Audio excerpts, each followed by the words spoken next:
So now that we've established a burr on one side of the blade and flipped it over to the other side of the blade, we're going to switch the blade back over to the first side that we were sharpening to begin to remove the burr and get a nice clean apex. To do this, we're just going to do the same motion that we did before, and we're going to do a lot less pressure, just trying to remove that burr.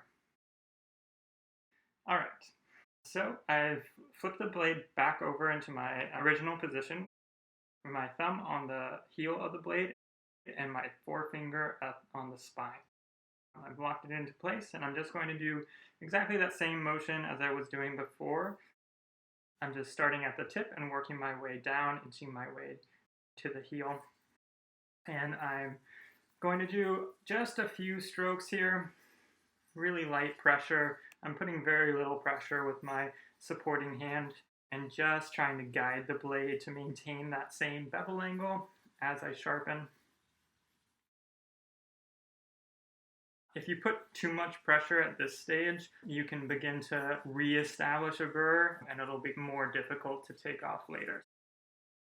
So just really light pressure. We're trying to weaken the connection of the burr to the edge. All right, so now I'm going to go ahead and flip back over to that other side. Set up nicely. I'm going to find that bevel angle, get my positioning again with the forefinger on the heel of the blade and the thumb on the spine of the blade. And I'm going to do that same process. Again, really, really light pressure here, just a few strokes in each section as I work my way across the blade.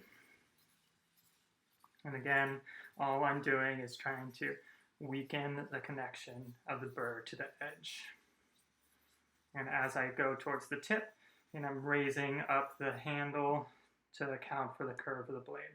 Now that I've done that, began to weaken that connection. Part of the burr has fallen off, but there's still some lingering bits. To clean up the edge even further, I'm going to use what's called a stropping motion. This is going to be one full sweeping motion of the blade from tip to heel and heel to tip in one direction, and I'm going to flip over with each pass. So I want to set up properly, so I'm going to go ahead and find that bevel angle again, make sure I have that steady. I'm going to draw my blade back so the tip of the blade is making contact with the stone at the bottom of the stone. I'm just guiding the blade with my fingers. Sometimes it's helpful to put a little bit of water on the blade itself so that your fingers can slide on top of the blade as you move the knife underneath your hands. Now I'm going to go ahead and really, really light pressure, focusing on maintaining that bevel angle. I'm going to let the blade slide underneath my fingers across the stone in one direction, making sure that I'm making contact with the heel of the blade. And then I'm going to pick up, flip the blade over, and do that same process on the back. Again, it can be helpful to wet the knife a little bit. And again, really, really light pressure. Basically just guiding the blade with your supporting fingers, lifting up at the tip. And I'm going to repeat this process 5 or 10 times, just until the burr is completely fallen off. So the reason that this is called a stropping motion, many people will be familiar with a barber's strop. That's basically a leather belt that old-time barbers will use to hone their straight razors before they give somebody a shave.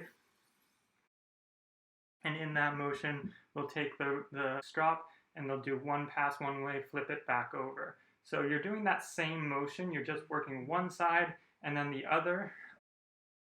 And that is the stropping motion, just done on a stone rather than a strop. We always do this motion at the store to make sure that there's no burr left on the blade. And then we'll finish with a leather strop to make sure it's a nice clean edge. All right, so I'm looking and there's maybe just a hair of a burr left, so I'll do a few more passes here to make sure that I've really gotten everything. And by flipping each time, you're really able to push the burr and then push it back, and that action of pushing it back and forth really helps to weaken it and make sure that every bit of the burr falls off.